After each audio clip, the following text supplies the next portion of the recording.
Assalamualaikum warahmatullahi wabarakatuh. Bismillahirrahmanirrahim. Alhamdulillah. Wassalatu wassalamu ala rasulillah wa ala alihi wa sahbihi wa mawalah, amma ba'd. Para mahasiswa yang berbahagia, pada kesempatan ini alhamdulillah kita bisa melaksanakan perkuliahan walaupun dalam cara daring atau online. Mudah-mudahan tidak mengurangi semangat kita dalam berkuliah atau mencari ilmu. Dalam kesempatan ini kita akan membahas topik yang ketiga dalam topik inti yang ada di dalam silabus, yaitu tentang toharoh dan permasalahannya.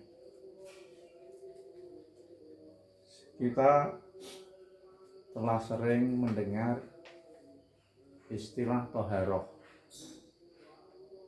Kalau bahasa Indonesia disebut dengan istilah bersuci atau suci. Di sini ada pengertian supaya kita menjadi jelas apa toharoh itu. Jadi at-toharatu fil lughah bimakna an-nadhafah. Toharoh menurut bahasa atau dalam bahasa itu mempunyai arti nadhafah. Nadhafah artinya bersih. Kemudian menurut istilah para ahli fikih, nadhafah adalah raf'ul hadasi au izalatun najsi. Toharoh adalah menghilangkan atau mengangkat hadas atau menghilangkan najis. Jadi toharoh itu tujuannya adalah supaya kalau kita itu menanggung hadas atau dalam diri kita itu ada najisnya, maka dengan toharoh itu agar badan kita atau diri kita atau apa yang ada di dalam diri kita itu adalah menjadi suci. Au mafi au maknahuma,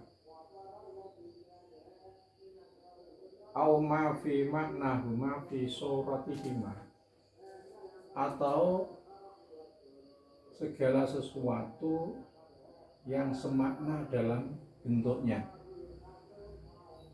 Ya. Artinya semakna dalam bentuknya itu apa? Yang dimaksudkan adalah tayamum, ya. Mandi yang sunnah seperti mandi Jumu'ah, memperbarui wudhu, mandi yang kedua dan ketiga dalam hadas,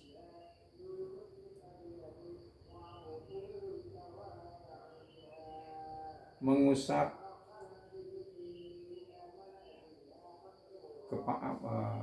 telinga, kemudian berkumur dan lain sebagainya di dalam sunnah-sunnahnya toharoh. Jadi yang dimaksudkan au ma fi makna huma fi suratihima ini adalah sama-sama menghilangkan atau sama-sama toharoh, tapi di situ adalah bukan untuk menghilangkan hadas atau menghilangkan najis. Ya. Seperti mandi sunnah, mandi Jum'ah, memperbarui wudhu dan sebagainya, itu sama-sama toharoh, tapi tujuannya bukan menghilangkan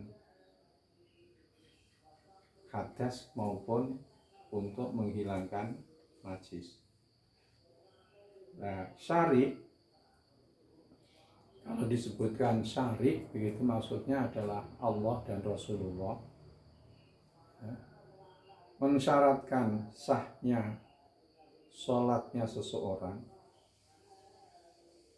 hendaklah badannya itu suci.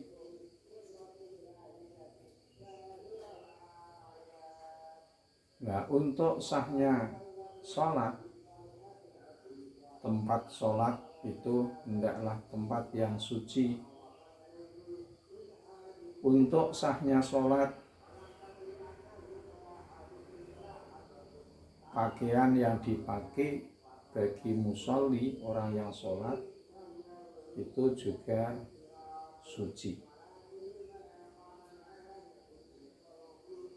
Oleh karena itu, maka suci itu adalah menjadi sahnya sholat. Nah, dalil bahwa sesuci itu diharuskan ya, bagi orang yang akan melaksanakan sholat khususnya, atau nanti ada yang lain-lain ya, seperti tawaf, seperti memegang Al-Quran atau mushaf ya. Dalilnya adalah firman Allah, innallaha yuhibbut tawwabina wa yuhibbul mutatahhirin. Sesungguhnya Allah cinta kepada orang-orang yang bertaubat dan cinta kepada orang-orang yang bersuci. Jadi Allah senang kepada orang-orang yang mau bertobat kepadanya dan orang-orang yang bersuci. Kemudian hadis Nabi, at-tahuru syatrul iman. Suci itu atau bersuci itu adalah separuh dari iman. Nah, sekarang pembagian toharoh bersuci, aksamuha. 1. Toharoh hissiyah. Toharoh yang secara indrawi ya, kelihatan, yaitu at-toharoh minal khabasi awin nafsi, yaitu suci atau bersuci dari najis. Yang disebutkan khabas di sini adalah al-ainul mustaqdzarah syar'an, sesuatu yang kotor menurut syarak. Ain, sesuatu yang kelihatan, karena di sini hissiyah ya, indriya, yaitu sesuatu yang tampak dan kotor menurut syarak ya, menurut syarak, seperti darah, seperti air kencing itu adalah sesuatu yang tampak kotor menurut syarak. Nah, oleh karena itu di sini toharohnya, sucinya itu adalah secara hissiyah, ya, mensucikannya artinya karena najis atau khobes itu ya adalah tampak, ya, tampak bisa diindra. Kemudian toharoh iktibariyah, yaitu toharoh bersuci hanya dalam anggapan atau hitungan atau dihitung atau dianggap saja. Artinya apa? Di situ tidak tampak orang itu atau ada najisnya secara fisik, tapi harus bersuci. Nah, toharoh fisik iktibariyah itu adalah toharoh minal hadasi, suci dari hadas. Jadi orang yang hadas itu toharohnya disebut toharoh iktibariyah, karena yang disucikan itu tidak tampak. Seperti kalau kita mandi janabah, kalau anak perempuan mandi haid, itu kan yang kita sucian itu bersihkan itu tidak tampak, tidak seperti najis khobes tadi, ya. Ketika berwudu kita disebut hadas, tapi yang kita sucikan itu kan tidak tampak, sehingga disebut dengan iktibariyah, ya, dengan iktibariyah. Jadi syari' mewajibkan kepada orang yang sholat, tadi sudah saya sampaikan sebelumnya, bahwa badan dan pakaiannya kedua-duanya harus suci dari najis, ya. Maka Allah mewajibkan kepada dia, orang yang sholat itu, adalah badannya suci dari hadas badannya. Kemudian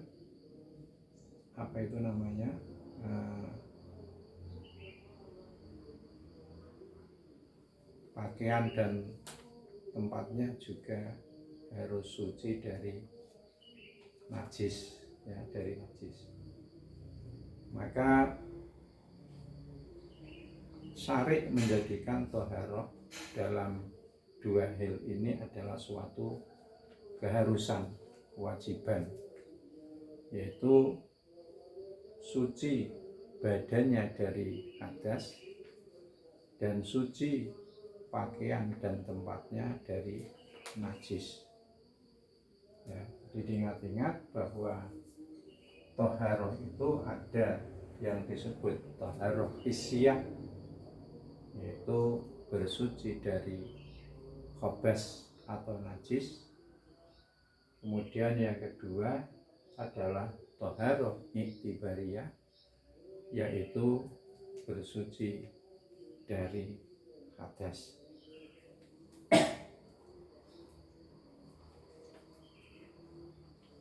Lah, hadas itu disebut dengan mempunyai sifat iktibariyah,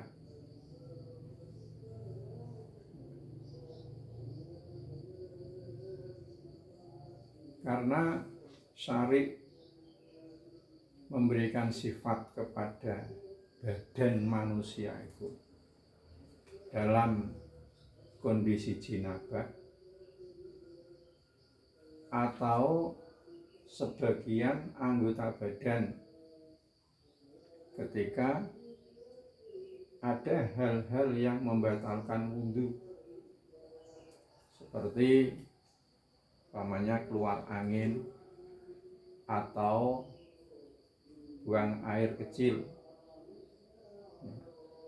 Ini disebut karena badan seseorang dalam keadaan janabah, ya, atau sebagian badan dalam keadaan dia batal atau tidak berwudu,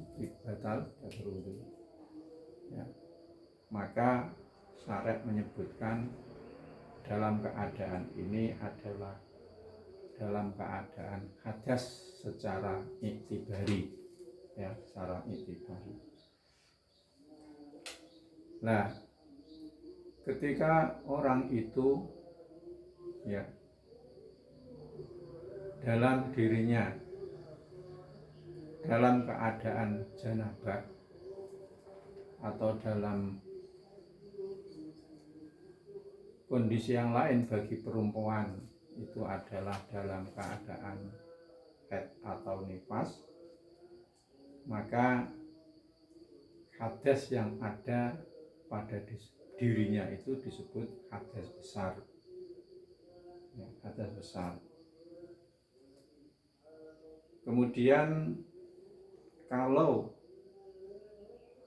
sebagian anggota badannya dalam keadaan ada sesuatu yang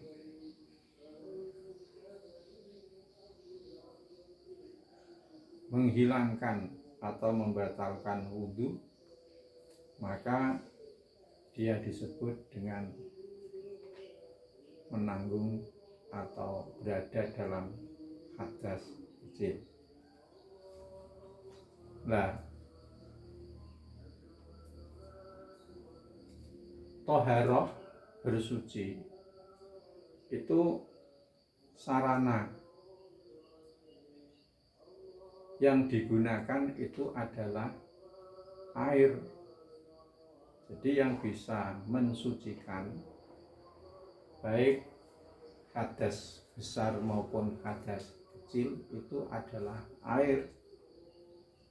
Tetapi ketika dia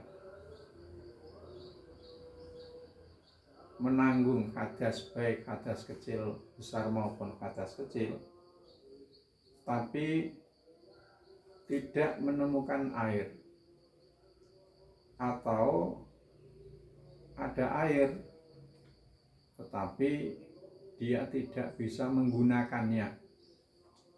Maksudnya gimana? Karena dia mungkin sedang sakit yang ada pada kulitnya, sehingga ketika penyakit itu kena air, penyakit itu akan bertambah parah. Jadi menemukan air tapi tidak bisa menggunakannya, maka sebagai gantinya adalah dengan tayamum. Nah, kemudian air yang digunakan untuk bersuci, banyu, air, ya, air yaitu yang bisa menghilangkan hadas dan bisa menghilangkan najis.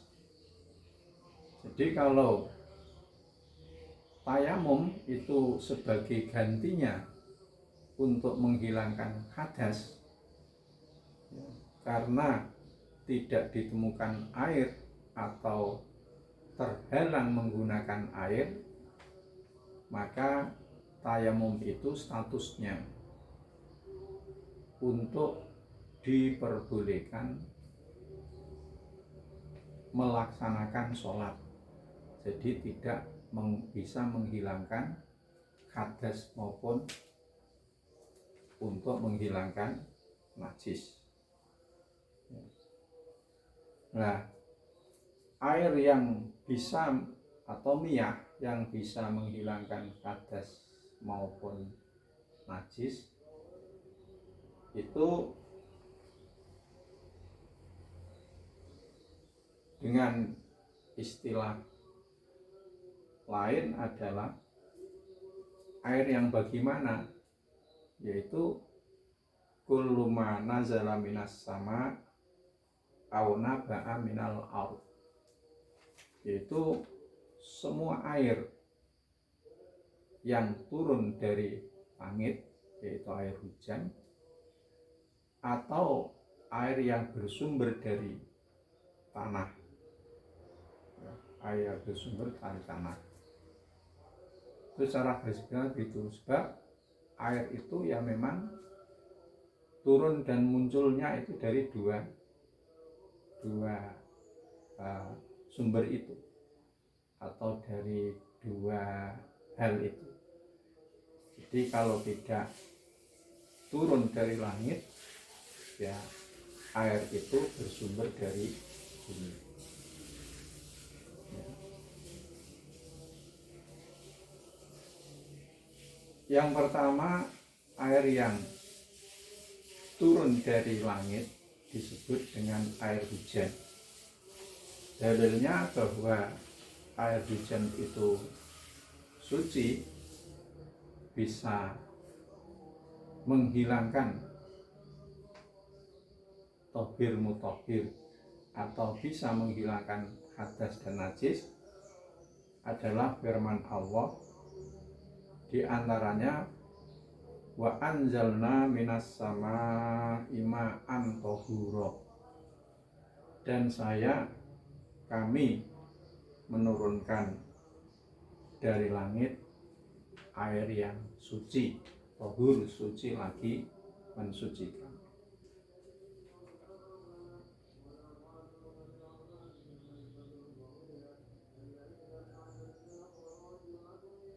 Kemudian dalil yang kedua itu bagian hadis yang panjang yang berbunyi at-tahuru ma'uhu al-khillu maitatuhu, yaitu air laut.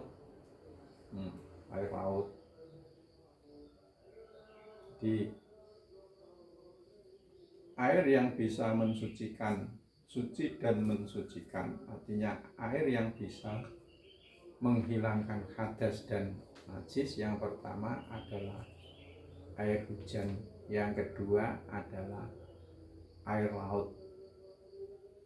Ya, dalil atau landasan bahwa air laut itu bisa menghilangkan hadas dan najis adalah hadis Rasul at-tahuru ma'uhu al-khillu maitatuhu. Air laut itu suci airnya dan halal bangkai-bangkainya. Nah, hadis ini kan pernah ada salah seorang dari sahabat Nabi yang profesinya itu adalah melaut. Ya. Ketika dia melaut, dia itu kan membawa airnya, kan air tawarnya itu kan untuk minum dan keperluan ya yang lain itu kan tidak banyak, sehingga seorang tadi ya datang kepada Nabi dan bertanya, kami mengarungi laut dan kami hanya membawa air yang sedikit. Kalau air itu saya gunakan untuk berwudu, maka kami akan kehausan. Maka Rasul bersabda, wa tahuru ma'uhu al-khillu maitatuhu. Air laut itu suci dan mensucikan airnya, dan halal bangkai-bangkai. Yang ketiga diantaranya lagi, air yang bisa menghilangkan hadas dan menghilangkan najis adalah air sungai, kemudian air sumur, kemudian air salju, ya, salju ya, yang dingin. Kemudian ya, selanjutnya adalah pembagian air, ya, aksamul miyah. Jadi air yang tadi disebutkan, maka di sini dibagi. Air itu ada yang tohir mutohir, yaitu suci dan mensucikan. Artinya air itu suci dan dengan sendirinya air itu bisa menghilangkan hadas dan bisa menghilangkan najis. Itu yang disebut dengan istilah ma'un tohir mutohir, suci dan mensucikan. Kemudian yang kedua, ya,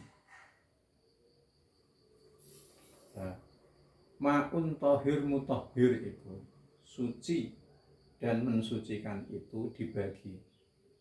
Suci dan mensucikan, tapi tidak makruh untuk menggunakannya, yaitu yang disebut dengan air mutlak, ya. Air mutlak disebut dengan mutlak itu karena ketika disebutkan air begitu saja, maka pikiran dan fokus dari penyebutan itu adalah air begitu saja. Tidak ada embel-embel sifat yang mensifati daripada air itu. Itu disebut dengan air mutlak. Di banyu yang air yang bisa menghilangkan hadas dan najis yang disebut dengan tohir mutohir itu ada dibagi menjadi tohir mutohir yang tidak makruh untuk menggunakannya untuk bersuci. Yang kedua sama-sama tohir mutohir, tapi makruh untuk menggunakannya. Jadi bukan dilarang tetapi makruh. Hukum makruh itu kan termasuk bagian dari hukum taklifi yang 5. Hukum taklifi itu apa? Yaitu wajib atau fardu, kemudian sunnah, kemudian jaiz atau mubah, kemudian makruh, kemudian haram. Nah, hukum makruh itu adalah hukum yang bila dilakukan oleh orang mukallaf, maka dia mendapatkan pahala ketika meninggalkannya dan tidak mendapatkan sanksi ketika melaksanakannya. Jadi lebih baik ditinggalkan. Nah, air yang suci yang bisa digunakan untuk menghilangkan hadas dan najis tapi makruh menggunakannya, yaitu seperti air yang sangat panas. Sangat panas. Karena air yang sangat panas itu bisa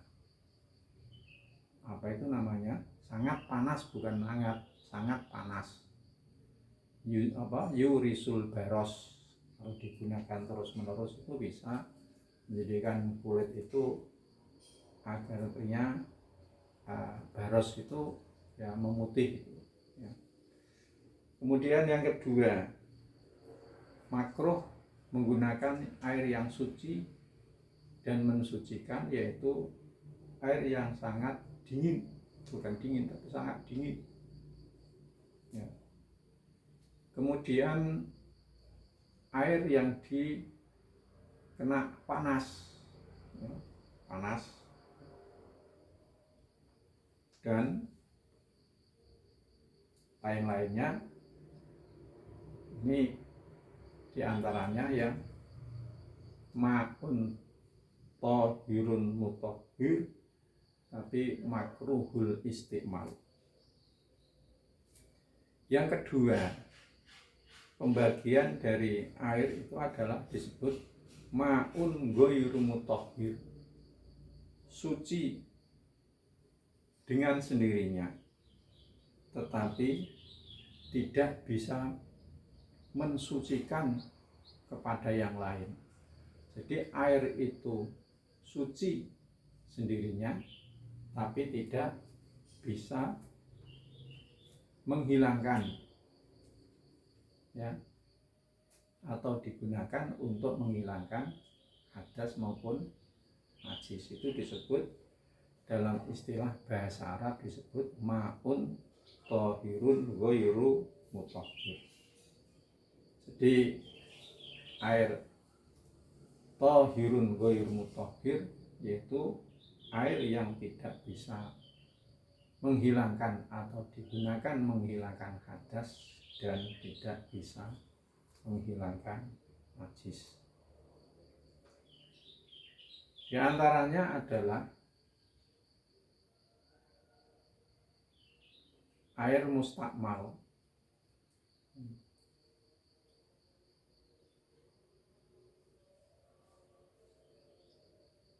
Artinya air yang sudah digunakan untuk, namanya mustakmal itu digunakan untuk mensucikan hadas. Nah, disebut air itu mustakmal kalau air itu digunakan untuk fardunya thaharah, ya, fardunya thaharah. Di thaharah itu ada yang fardu seperti berwudu, seperti mandi karena hadas besar, ya. Maka air ini yang digunakan untuk fardunya thaharah maka disebut dengan thahir ghairu mutahhir.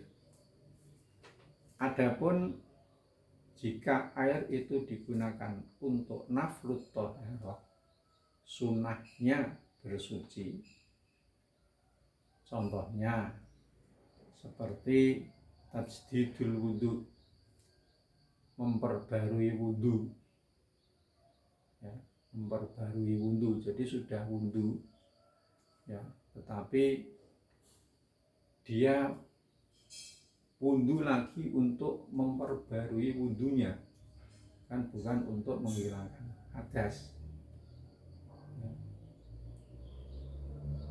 Atau ghuslul jum'ah, mandi jum'ah. Mandi jum'ah itu kan bukan menghilangkan hadas, sebab orang itu dalam keadaan suci.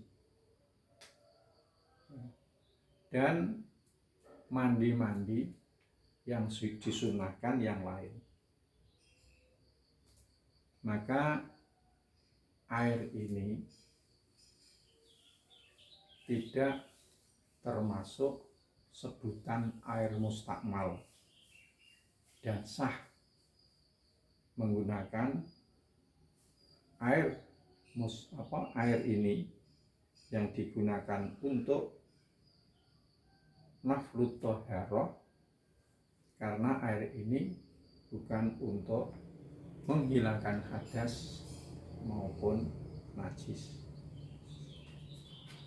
Yang ketiga, yang pertama adalah ma'un thahir mutahhir, yang kedua adalah ma'un tahir ghairu mutahhir, dan yang ketiga adalah ma' mutanajjis. Jadi tadi ini sudah saya tulis, miyah yang disebut miyah di sini adalah air yang bisa menghilangkan hadas dan menghilangkan atau mengangkat hadas dan menghilangkan najis. Yang ketiga, ini tadi sudah 1, 2. Yang ketiga adalah air mutanajjis, air yang kena najis, yaitu yang pertama air sedikit yang kena najis, air sedikit ya, ini kena najis, maka air itu karena sedikitnya artinya akan menjadi berubah ya. Maka air ini menjadi najis ya. Baik najis yang mengena itu adalah berada mendampingi sesuatu yang dikenakan kena najis itu, atau sesuatu itu najis itu campur ya, dengan air itu, suatu yang najis itu campur dengan air, atau suatu yang najis itu mendampingi atau di situ, maka air yang sedikit yang kena najis itu adalah berubah menjadi najis. Kemudian yang kedua, air banyak. Nah, air banyak itu kalau dalam apa itu namanya, fikih klasik itu adalah air yang sudah paling sedikit mencapai 2 kulah, itu disebut banyak. Nah, kalau ukuran sekarang menurut ukuran meteran itu adalah air banyak itu adalah sudah mencapai bejananya itu ya, bejananya itu masing-masing sisi ini 60 cm kubik.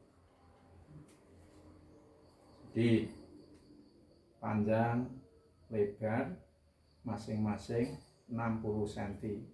Kemudian kedalamannya itu juga 60 cm.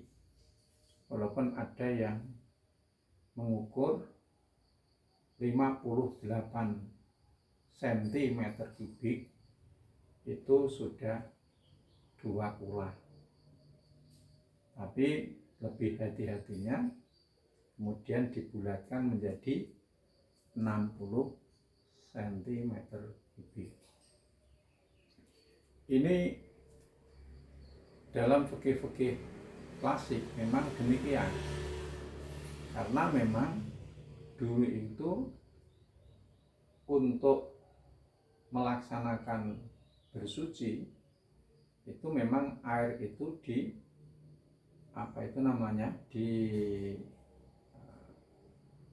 diwadahi atau ditampung ya, ditampung dalam sebuah bejana atau tempat. Tapi untuk masa sekarang ini itu sudah jarang kita itu menggunakan air untuk menghilangkan hadas dengan menggunakan bejana, sebab sekarang sudah pakai shower, pakai keran dan sebagainya. Ya bukan berarti tidak ada, masih ada. Mungkin di daerah-daerah yang di tempat-tempat tertentu yang di situ belum memungkinkan air itu dialirkan menggunakan shower ya, tapi masih tradisional ya. sehingga air ini. Jadi air yang banyak yang kena najis, ya, artinya air itu akan berubah menjadi najis ketika air itu kena najis dan berubah salah satu sifatnya, ya. Jadi sifat air itu, ya, itu ada kalanya rasanya, warnanya, dan baunya. Kalau air yang banyak kemudian kena najis itu tidak berubah salah satu sifatnya, mungkin rasanya, mungkin baunya, mungkin warnanya, maka air itu tetap suci. Tapi kalau air itu berubah, maka air salah satu sifatnya, maka air itu menjadi tidak suci lagi, ya. Artinya menjadi ma'un mutanajis, air yang kena najis. Nah, tadi saya menyebutkan tentang istilah janabah. Janabah, junub itu kita sering itu janabah itu bimakna al-bu'du, artinya menjauhi, ya. Nah, menurut syarak, ya, kenapa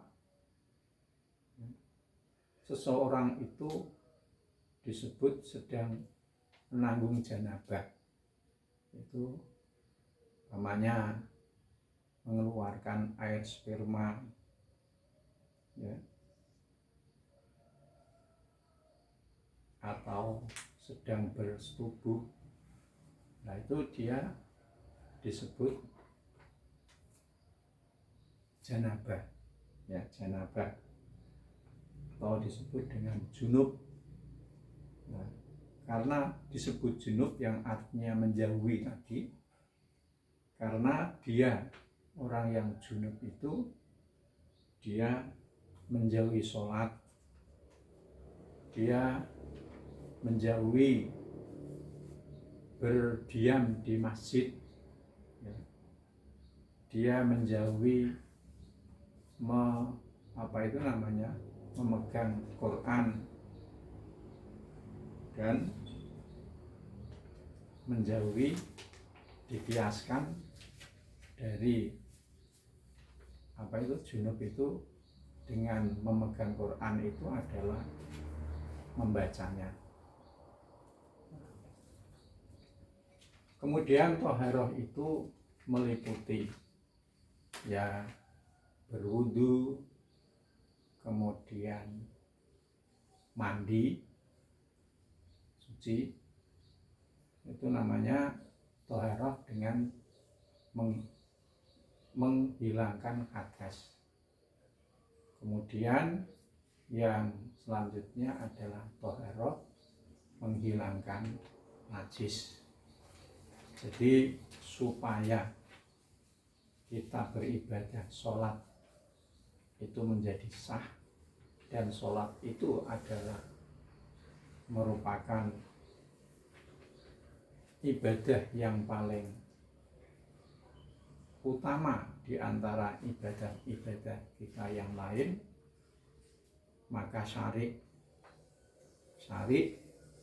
mengharuskan kita ketika beribadah itu badan kita harus suci dari hadas, dan pakaian dan tempat kita itu harus suci dari najis.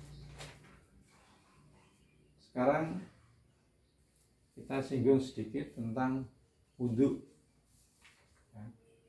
Jadi wudhu itu artinya bermakna landofah pula secara bahasa, ya. Nah, menurut syarak ada istilah syar'an dan ada istilah logotan. Jadi secara syar'i wudhu itu adalah menggunakan air pada anggota-anggota badan tertentu yang dimulai dengan niat.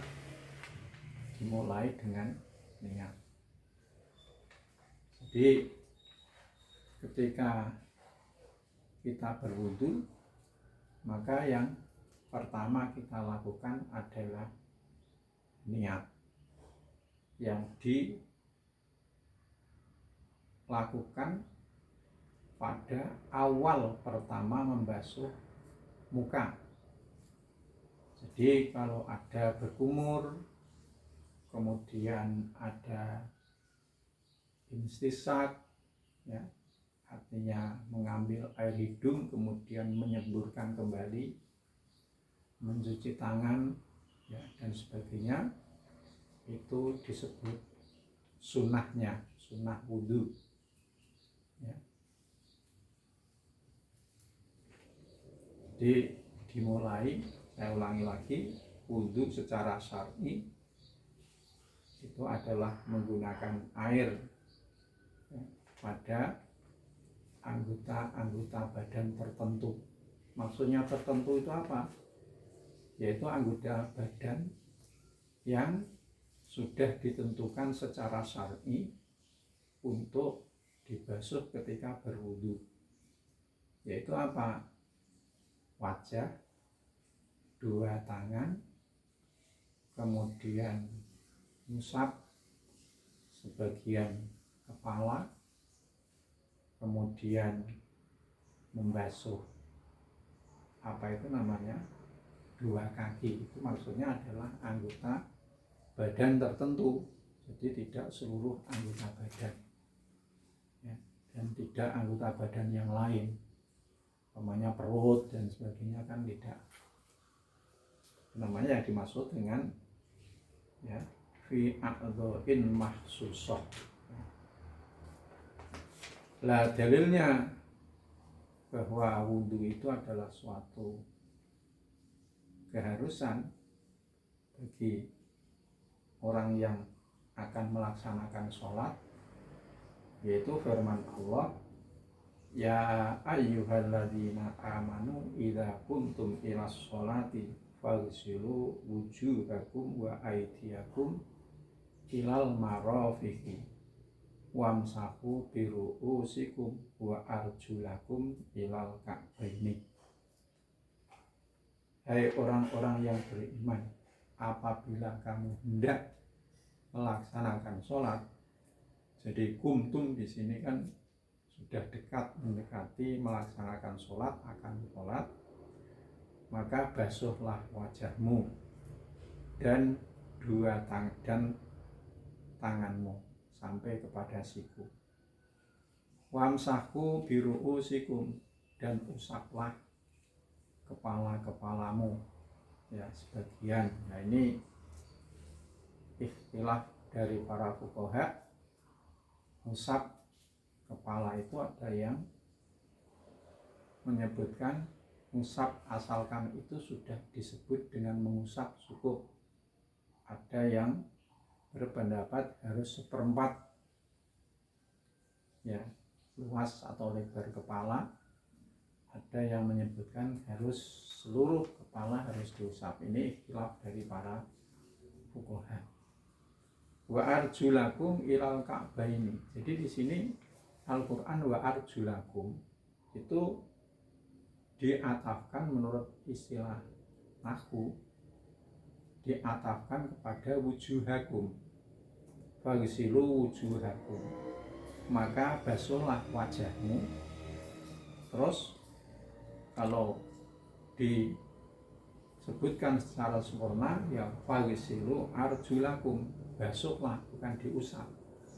Jadi yang diusap itu adalah hanya kepala saja. Basuhlah kaki-kakimu sampai kepada dua mata kaki. Kemudian hadis Rasul, latuk balu sholatun bi ghairi tuhuri. sholat itu tidak diterima tanpa suci. Kemudian hukumnya wudhu. Hukumnya wudhu itu adalah fardu bagi orang yang akan melaksanakan sholat. Ketika menyentuh mushaf dan ketika tawaf, ya, ketika tawaf. Nah, itu yang fardu. Kemudian yang sunnah, ya, ba'dal fasdi, sunnah, disunahkan untuk berwudu. Fasdun itu kan kalau kita pernah datang di Masjid Agung kalau di Kudus ini, itu entah minggu keberapa itu 1 bulan sekali itu ada terapi yang namanya fasdu. Itu dengan memasukkan jarum di bagian badan kita, kemudian disedot begitu, kemudian keluarlah darah-darah yang kotor, itu ada namanya fasdu. Kemudian ketika setelah hijamah, yaitu berbekam, ketika setelah bermuntah, kemudian ketika akan tidur, ketika bangun tidur, ketika disunahkan untuk memperbarui wudhu, kemudian setelah membawa mayit, itu diantaranya masih ada hal-hal yang lain yang disunahkan untuk berwudhu. Kemudian dalam wudhu maupun dalam sholat, ini wudhu kaitannya, ada yang namanya syarat dan adanya rukun. Jadi syarat itu dalam bahasa artinya alamah, tanda. Ya. Suatu amalan atau perbuatan itu disebut dengan syarat. Ya. Itu merupakan sahnya ibadah. Itu syaratnya harus dipenuhi. Syarat itu apa? Sesuatu yang menjadi sahnya ibadah dan tidak termasuk bagian dari ibadah itu, ya, tidak termasuk dari bagian ibadah itu. Kemudian yang kedua, rukun, ya, itu ada rukunnya. Jadi kalau rukun itu adalah sesuatu yang menjadi sahnya ibadah, tapi tidak termasuk bagian dari, tapi ada di dalam bagian ibadah itu. Jadi bedanya syarat dengan rukun, kalau syarat itu adalah ada di luar apa itu namanya daripada ibadah itu, tapi kalau rukun itu ada di dalam ibadah itu. Kalau di dalam apa itu namanya sholat, rukun itu disebut dengan istilah fardu. Fardunya wudhu, bukan apa itu namanya rukunnya wudhu. Nah, disebut dengan fardu bukan rukun, yang itu semestinya itu sama. Cuma bedanya kalau wudhu itu disebut dengan fardu, fardunya wudhu, karena sama-sama pelaksanaannya itu ada di dalam ibadah, tetapi tidak harus mutataliyah, artinya tidak harus berlangsung secara bertubi-tubi begitu. Artinya umpamanya begini, membasuh wajah, kemudian ketika kita membasuh wajah selesai, air dari keran yang kita gunakan untuk membasuh wajah itu terus tiba-tiba habis. maka kita boleh beralih ke tempat yang lain, untuk melanjutkan wudhu, yaitu membasuh tangan dan seterusnya. Itu namanya, istilahnya dalam wudhu itu fardu. Tapi kalau dalam sholat itu disebut rukun, karena pelaksanaannya antara amalan dalam sholat itu yang satu dengan yang lain itu harus mutataliyah, langsung bertubi-tubi. Jadi tidak boleh kita itu namanya membaca takbir terus kita berpindah tempat, atau rukuknya di tempat ini kemudian sujudnya di tempat yang lain, itu tidak boleh ya, berbeda dengan wudhu tadi. Ini sedikit bedanya kalau kita mendengarkan istilah syarat, rukun, dan fardu. Itu yang bisa saya sampaikan. Masih banyak sekali mestinya pembahasan dalam masalah toharoh ini ya.